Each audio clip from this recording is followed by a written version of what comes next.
क्या सत्ता ने बदल दी अशोक स्तंभ के शेरों की तस्वीर? क्या नाम बदलते बदलते अब इतिहास के चिन्हों को भी बदलने लगी सरकार?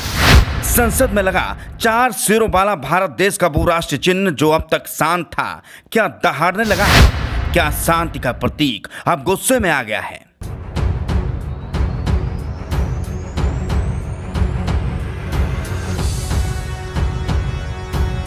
सत्ता के सिंहासन पर बैठे नेताओं ने इतिहास के पन्नों में दर्ज कुछ जिले और राज्यों का नाम तो बदल ही दिया था, लेकिन ये इतिहास में दर्ज भारत के उन राष्ट्रीय चिन्हों को भी बदल देंगे जो इस देश की शान है, इसकी किसी को उम्मीद न थी। दरअसल संसद में बने भारत के राष्ट्रीय स्तंभ में 4 शेरों की आकृति को बदल दिया गया है। बता दें कि नए संसद भवन के निर्माण के वक्त से ही लगातार विरोध कर रहे विपक्षी दलों ने अब भवन के ऊपर स्थापित अशोक स्तंभ के मूल स्वरूप से अलग होने और शांत सौम्य शेरों की जगह गुस्सैल शेर प्रदर्शित करने का आरोप लगाया है। उन्होंने इसे राष्ट्रीय प्रतीक का अपमान बताते हुए तत्काल बदलने की मांग की है। कांग्रेस, तृणमूल कांग्रेस और राजद नेताओं की ओर से व्यंग किया गया है कि अशोक काल की मूल कृति की जगह निगल जाने की प्रकृति भाव है। एक दिन पहले जब प्रधानमंत्री नरेंद्र मोदी ने नए संसद भवन के ऊपर सामने की ओर अशोक स्तंभ की प्रकृति का अनावरण किया था, पूजा अर्चना भी की गई थी और विपक्षी दलों ने इस पर सवाल खड़ा किया था।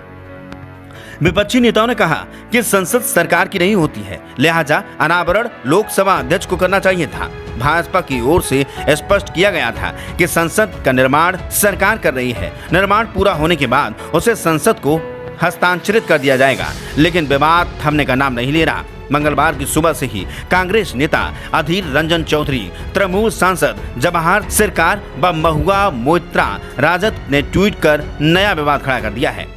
अधीर रंजन ने लिखा, कृपया दोनों कृत्य में सिरों के चेहरे को देखिए, यह सारनाथ को प्रदर्शित करता है या फिर गिर के शेर को, ऐसे देखिए और जरूरत हो तो दुरुस्त कीजिए। कांग्रेस महासचिव जयराम रमेश ने कहा कि सारनाथ के अशोक स्तंभ पर बने शेरों का चरित्र और प्रकृति को बदलना कुछ और नहीं बल्कि भारत के राष्ट्रीय चिन्ह का अपमान है।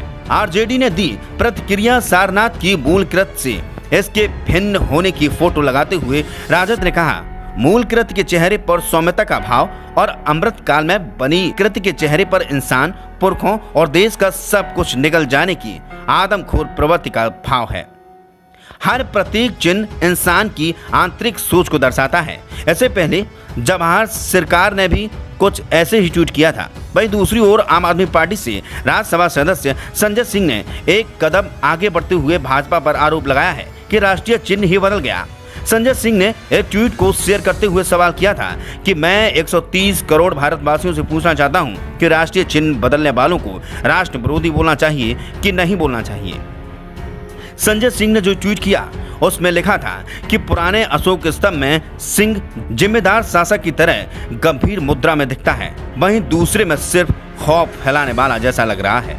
भाजपा के इंटरनेट मीडिया प्रभारी अमित मालवीय ने कहा कि आलोचक प्रिंट में निकाली गई 2G इमेज की विशालकाय 3D इमेज के साथ तुलना कर रहे हैं, इसलिए भ्रमित हैं। इस बारे में भारतीय पुरातत्व सर्वेक्षण में पूर्व अतिरिक्त महानिदेशक BR मण ने कहा कि मूल स्तंभ 7 से 8 फीट का है, जबकि यह लगभग 21 फीट का है। इस तरह के स्तंभ के साथ परिच्छेद बदलता है। जमीनी स्तर से देखने पर कोड अलग होता है, लेकिन सामने से देखने पर साफ होता है कि इसे कॉपी करने का अच्छा प्रयास है। 1905 में उत्खनित अशोक स्तंभ को भारत के संसद भवन के ऊपर स्थापित करने के लिए कॉपी किया गया था। विपक्षी नेताओं ने दावों को बेबुनियादी या बेमानी नहीं कहेंगे, लेकिन इस पर राजनीतिक टिप्पणी करना ठीक नहीं है। मालूम हो कि नए संसद भवन के निर्माण के वक्त से ही विवाद खड़ा है।